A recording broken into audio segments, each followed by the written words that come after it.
Hello friends, welcome to my মামার বাড়ির মেলা ব্লগ। তো প্রত্যেক বছরের মতো এই বছরও 10ই বৈশাখ আমাদের মামার বাড়ি সিমনোরে হয়েছিল গরিবদান বাবার মেলা।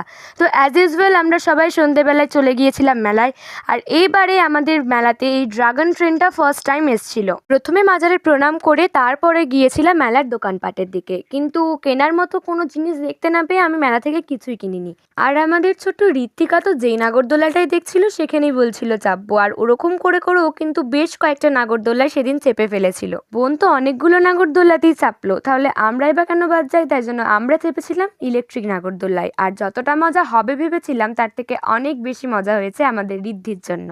ঋদ্ধি তো ভয়ে চেঁচিয়ে ঝাঁপিয়ে চোখ দিয়ে জল বের করে একাকার কাণ্ড করেছিল, আর আমরা তখন তা দেখে দেখে বসে বসে হেসে কুন হয়েছিলাম। সেখান থেকে নেমে ঋদ্ধির শুকনো গলা ভেজানোর জন্য ওকে খাওয়ানো হয়েছিল আইসক্রিম। হ্যাঁ, আমরাও খেয়েছিলাম, আর পাপড়ি চাটও নেওয়া হয়েছিল তারপরে। আর তিনজনে মিলে কোল্ড ড্রিঙ্কস খেতে খেতে হাঁটি হাঁটি পাপা করতে করতে আমরা চলে আসি বাড়ি।